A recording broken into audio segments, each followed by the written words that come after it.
স্বামী বা স্ত্রী একে অপরকে তিনটি জায়গায় চুমু দিলে আল্লাহ পাক তাদের মধ্যে ভালোবাসা সৃষ্টি করে দিবেন। অর্থাৎ স্বামী বা স্ত্রী একজন অপরজনকে যদি তিনটি স্থানে চুমু দিতে পারে, নবীজি সাল্লাল্লাহু আলাইহি সাল্লাম বলছেন আল্লাহ পাক তাদের দাম্পত্য জীবন সুখময় করে দিবেন। আম্মা জান আয়েশা রাদিয়াল্লাহু তাআলা আনহা বলছেন আল্লাহ রাসূল সাল্লাল্লাহু আলাইহি সাল্লাম একবার তার স্ত্রীকে চুমু খেয়ে তারপর ওযু না করে তিনি নামাজের মধ্যে দাঁড়িয়ে গেলেন। হযরত উরওয়া রাদিয়াল্লাহু তাআলা আনহু বলছেন এটা একমাত্র আপনি ছাড়া আর কে হতে পারে। আয়েশা রাদিয়াল্লাহু তাআলা আনহা তখন হেসে ফেললেন। তার মানে বোঝা যায় আয়েশা রাদিয়াল্লাহু তাআলা আনহাকে আল্লাহ রাসূল সাল্লাল্লাহু আলাইহি সাল্লাম চুমু দিয়েছেন। এবং আম্মা জান আয়েশা রাদিয়াল্লাহু তাআলা আনহা বলতেন যে আল্লাহ রাসূল সাল্লাল্লাহু আলাইহি ওয়াসাল্লাম আমি যেই পাত্রে খাবার খেতাম রাসূলও আমার সাথে একই পাত্রে খাবার খেতেন, এবং আমি যেই পেয়ালার মধ্যে পানি খেতাম আমার উচ্ছিষ্ট বাকি পানিগুলি আল্লাহ রাসূল সাল্লাল্লাহু আলাইহি ওয়াসাল্লাম ওই স্থান দিয়ে খেতেন যেই স্থান দিয়ে আমি ঠোঁট লাগিয়ে পানি পান করেছি। এজন্য আল্লাহ রাসূল সাল্লাল্লাহু আলাইহি ওয়াসাল্লাম বলছেন স্বামী বা স্ত্রী একে অপরকে যদি তিনটি স্থানে চুমু দিতে পারে আল্লাহ পাক তাদের মধ্যে ভালোবাসা সৃষ্টি করে দিবেন।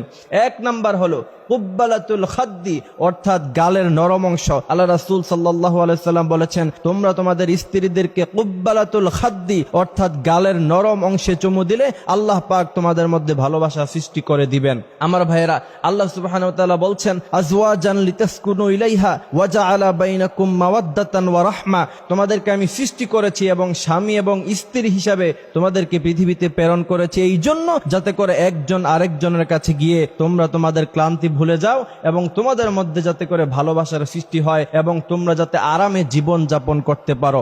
এজন্য প্রিয় ভাইয়েরা, প্রথম নাম্বার হলো কুব্বালাতুল খাদ্দি অর্থাৎ গালের নরম অংশে যদি একজন স্ত্রী অথবা স্বামী একজন অপরজনকে যদি চুমু দেয় আল্লাহ রাসূল সাল্লাল্লাহু আলাইহি সাল্লাম বলছেন তাদের মধ্যে ভালোবাসা সৃষ্টি হয়ে যাবে। সুবহানাল্লাহ। দ্বিতীয় নাম্বার হচ্ছে কুব্বালাতুল আইনাইন অর্থাৎ দুই চোখের মধ্যখানে আল্লাহ রাসূল সাল্লাল্লাহু আলাইহি সাল্লাম বলছেন যে কুব্বালাতুল আইনাইন দুই চোখের মধ্যখানে অর্থাৎ কপাল, এই কপালের মধ্যে যদি স্বামী বা স্ত্রী একে অপরকে চুমু দেয় আল্লাহ তাআলা তাদের মধ্যে ভালোবাসা সৃষ্টি করে দিবেন।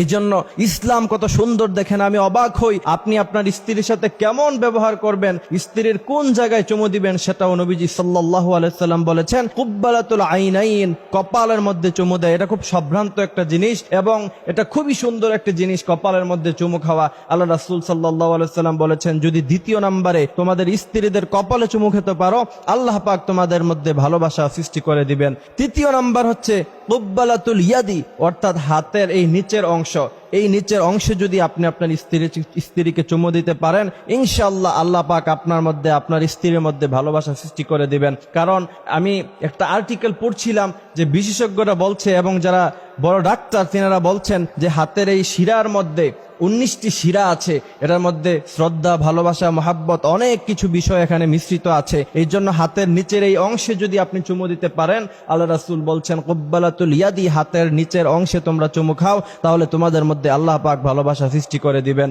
এই জন্য আমরা দোয়া করি আল্লাহ রাসূল সাল্লাল্লাহু আলাইহি ওয়াসাল্লাম স্ত্রীদের সাথে যেমন ব্যবহার করতে বলেছেন আমরা যেন তা করতে পারি, রাসূল পাক সাল্লাল্লাহু আলাইহি ওয়াসাল্লাম যা করতে নিষেধ করেছেন আমরা যেন সেগুলি থেকে বাঁচতে পারি, সে তৌফিক যেন আল্লাহ পাক আমাদের দান করে। আমিন।